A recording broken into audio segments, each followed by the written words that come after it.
Vamos entrar aqui então no último tema de resistência dos materiais 1, que é a linha elástica. Ela vai pegar todo esse conceito que a gente viu de lei de Hooke, flexão, cisalhamento e juntar na linha elástica. Então vamos lá? Mas antes de começarmos, deixa eu me apresentar. Meu nome é Vitor, sou engenheiro civil formado pela Faculdade de Engenharia Civil, Arquitetura e Urbanismo da Unicamp. Já vou pedir para você deixar o seu gostei, se inscrever no canal e comentar o que vocês querem ver aqui no canal para eu poder ajudar vocês, tá bom? Vamos lá, para que serve a tal da linha elástica?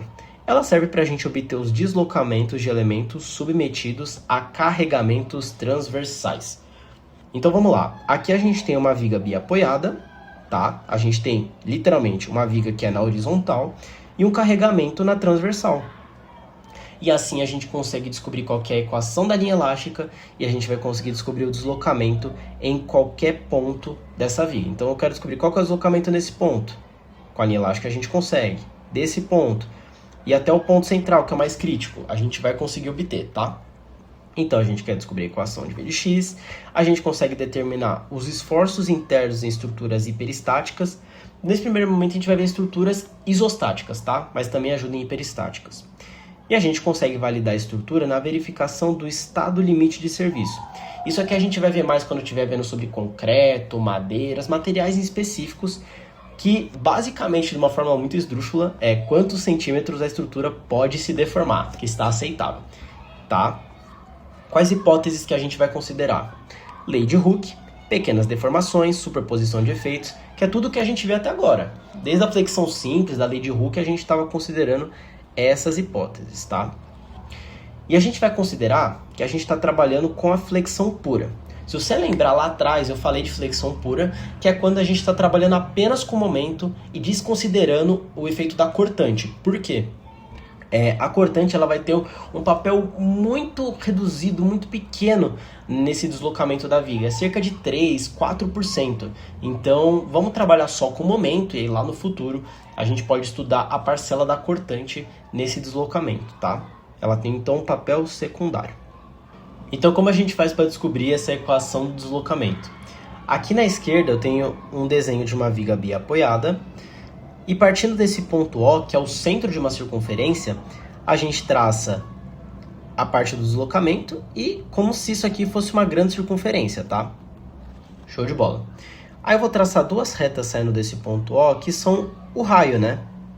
Então aqui a gente tem um raio, aqui a gente tem outro raio. E a distância do ponto que eles tocam é dx, beleza? Eu vou pegar esse desenho e vou dar uma ampliada nessa região que a gente está interessado. Então, aqui na direita, a gente tem esse desenho. Beleza. Aqui, a gente tem dx, que é quando toca no CG, tá? No meio da nossa seção transversal. Beleza. E se a gente seguir até a bordinha da nossa seção transversal, a gente tem o delta dx, que é um acréscimo nessa distância dx. Eu vou trazer essa figura aqui embaixo para a gente poder ver uma outra perspectiva dela. Ignora por enquanto essas equações, vamos ver só o desenho aqui na direita. A gente vai ter uma semelhança de triângulos. Como que é essa semelhança? Então vai ser o N'B', que é esse triângulo pequenininho aqui, tá?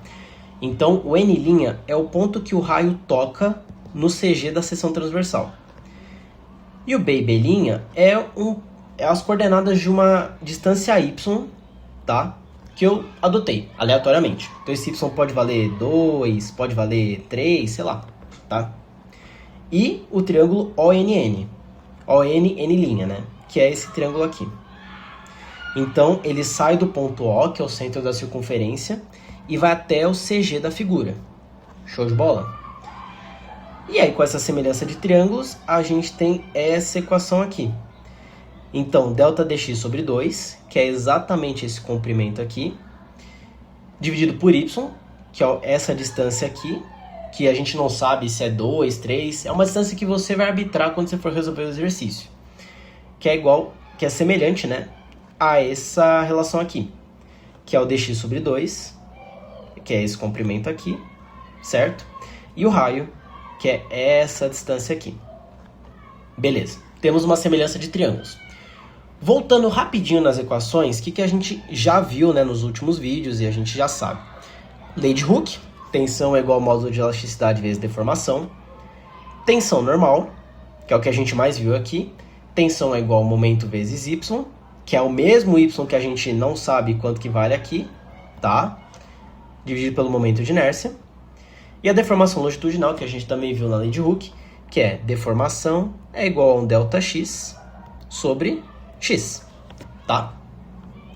Vamos juntar tudo isso agora. Então, aqui, dessa semelhança de triângulos, a gente só joga os elementos um para um lado para o outro. Temos essa equação. E a gente já pode fazer a primeira substituição. Δdx sobre dx é igual a epsilon. Beleza? Próxima dedução. A gente tem que epsilon é igual a tensão sobre o módulo de elasticidade, que vem da lei de Hooke. Tá? Tá até aqui escrito.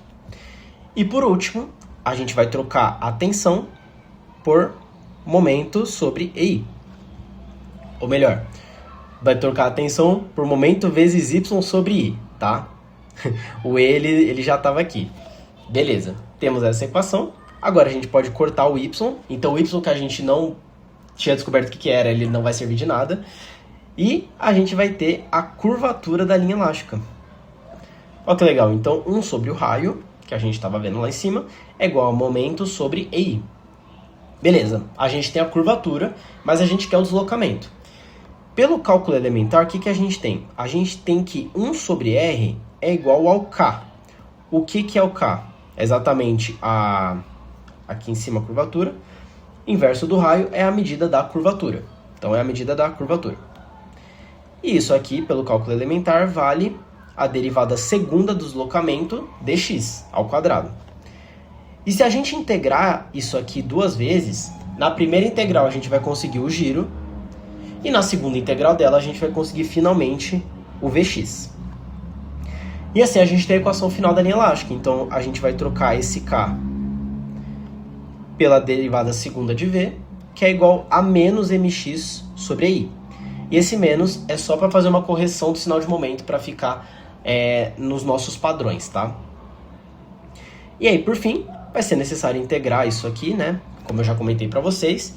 E para isso, para a gente poder descobrir qual que é o valor final dessa equação de deslocamento, a gente vai ter duas constantes que vão aparecer, né? Conforme a gente integra, vai aparecer o C1 e o C2. E a gente vai precisar de duas condições de contornos cinemáticas para obtermos o V de x. E aqui eu trouxe até um exemplo para vocês poderem ver. Por exemplo, nos apoios, a gente vai ter que o deslocamento vertical vai ser zero, porque esse ponto ele sempre vai estar fixo no apoio. E no engaste, a gente tem uma outra condição também, que o giro, o V de linha vale zero. Então, com essas condições, se a gente adotar essas condições de contorno cinemáticas, a gente consegue descobrir qual que vai ser o V de x que a gente está interessado. E pessoal, é basicamente isso. Agora é resolver o exercício e ver se a gente conseguiu entender os conceitos, tá? Espero que tenham gostado. Se tiver alguma dúvida, deixem embaixo que eu respondo para vocês. E no mais é isso. Até mais!